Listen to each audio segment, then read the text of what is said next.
Well, all I can say at this point is where there's a will, there's a way. I only just realized after reviewing Summer Summary of Pause for the Cause that my laptop is taking increasingly shitty videos. And when I tested it out, trying different internet connections, hotspotting my phone, blah, blah, blah, um, and doing some test runs after I figured out how to record these on my phone, they're just not as great. So I'm sorry. I'm not, obviously, I'm not a fucking professional. I barely know what I'm doing half the time. I just like to talk into my phone because I find it very cathartic. And we're here today to celebrate Christmas and that really awkward time between Christmas and New Year's, where we don't really know what date is, not really sure if we're supposed to be at work or not, and just kind of drifting through life. Sorry, there's gonna be some weird shit going on. I mean, it's me. If you're not used to it by now, why the fuck are you still watching these?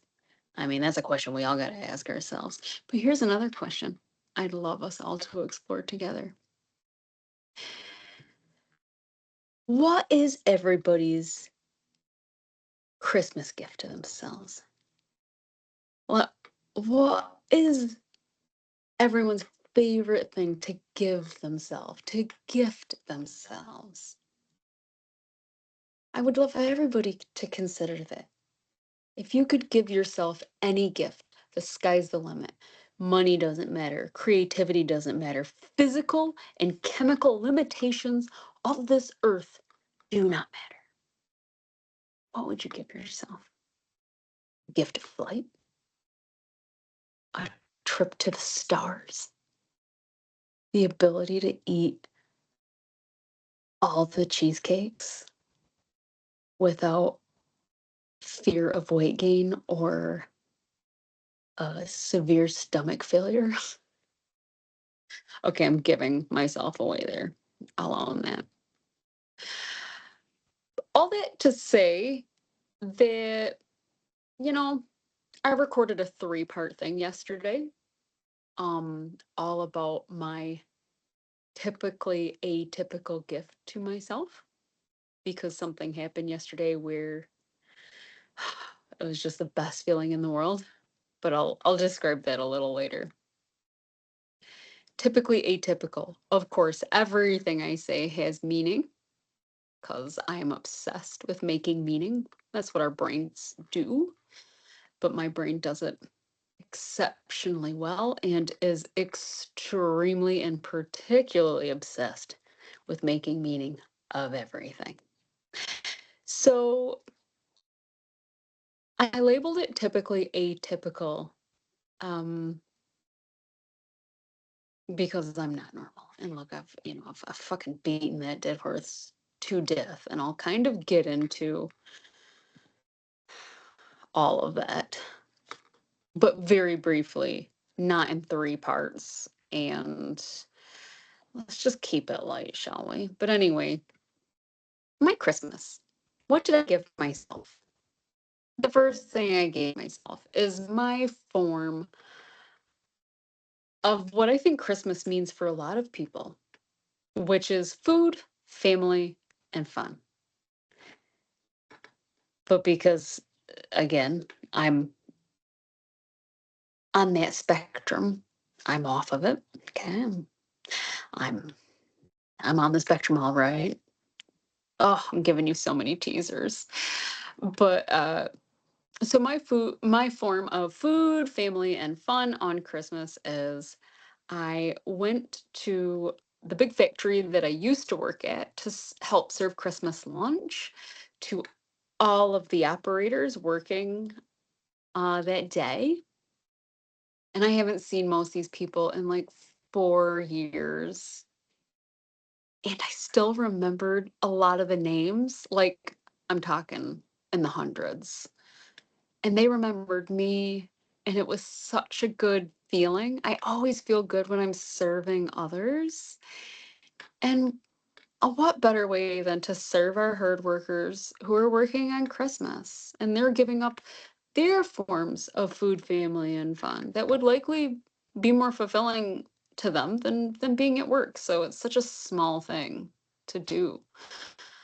And then I got my food. So after the service, I got to make myself a dish. I didn't have to cook, and I could go eat that food my way, the way that I love, which is alone with an episode of The Chase and a Sudoku puzzle. Stop. Oh, I get so excited. That is my ritual, and I love it. I love it so much. It is so joyful for me. Which kind of gets into my fun. But family, after, so I consider that entire site being my family, like 1,000 people across all 4 shifts. Um, so yeah, going up there and serving Christmas lunch was a way to serve my family. But then afterwards, I caught up with one of my good friends for a walk to walk off some of that food, just a little bit. And then I went out to my other friend's house to see her new living space and her new kitten. Oh, sorry, I usually gender blind. I usually use they, them pronouns. Anyway, um, I gave it away. One of my friends is a girl. The shock, the horror. Not actually friends with many women, to be fair. Thanks, Mom. Oh, I hope my mom doesn't watch this. It's not your fault. I can't redo this. So whatever. Anyway, fun. Fun is driving for a couple. Like I had to drive 2 hours to get up to where I was going, and I love that. Like I just listen to podcasts and I tell myself funny jokes along the way, make funny observations. That's fun for me. And no, it's not normal, but it's going to make a hell of a lot of sense after I explain the next part. The ultimate gift is, everybody who's been watching these knows that I've been working really hard, exploring the labels I've been given, exploring self acceptance, which for me, just my experience, self acceptance is far more important than self love and self compassion. Because I still would absolutely self sabotage and be mean to myself and cruel to myself and super, super hard on myself. Not because I didn't love myself, but because I didn't accept myself. I didn't see myself as acceptable. Why? Because I know I'm not normal. And I thought that that's what I needed to be acceptable. And yesterday, with the help of my sister and my niece and my nephew, again, I recorded this in a fucking 3-part thing yesterday, going through all of it. But suffice it to say that I realize just where I am on the spectrum and decided to listen to something a psychologist I saw for years told me many years ago. And with the help of my niece, who's taking psychology courses and just got done studying this and was like, Aunt Summy, we need to have a talk. And comparing the way I think and feel and behave compared to how my nephew thinks, feels, and behaves, whom I know for a fact we have, however our brains work, they work the same way. And I don't think it would surprise anyone here to find out that he has autism spectrum disorder. And so do I. This goes beyond self-acceptance. It actually, for me, what I realized is it gets into self-belonging. This is a puzzle. 41 years in the making for me. I have always been fascinated with who I am and how my brain works and why I do the things that I do. Like, probably unhealthily obsessed. Not probably. Unhealthily obsessed, and critical, and just rejected who I was. And now finally, when I'm looking at those autism traits and looking at all the different diagnoses and all the other quirks about me, I'm like, ah, I got the tism. That's it. Mystery solved. And I'm so grateful to finally understand that. And not as an excuse. It's not an excuse for behaviors that aren't based in kindness, because that's very important to me. I still have my values to live, and my autism did not, it might have influenced my values, but it doesn't rule my life. It influences the way that I think and experience the world, but it's not an excuse. It's just a tool and how my brain works so that I can use it to good effect. And also help people understand why my routines go beyond important, and why I get so stressed out if my routines are broken in any way, shape, or form. But also giving that kindness to myself and that acceptance to myself. And anyway, self belonging. Like, now that I accept and know and understand, I just feel like I've come home.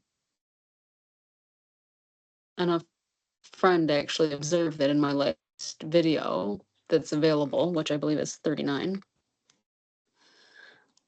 I seem more comfortable in my own skin. And as typically atypical of me as it sounds, it comes with accepting that I got the tism, and that's okay. So that's the Christmas gift I gave myself. And I mentioned that psychologist that I saw, because they told me flat out. They actually meant it as a compliment, I think. They're like, "You know you're autistic, right?" And I just got so pissed I never saw them again. I wasn't ready to hear that I was autistic. But now, after all the healing that I've done, I've healed the things about me, the disorders about me that were caused by trauma. And I can't deny the fact that I'm still left with mutism. It's innate. It's just me. And I can love myself because damn, I love my nephew. And yeah, that's where I'm at. That's where I'm at, people. That's the Christmas gift I gave myself this year. No, no more labels. Those who know just know.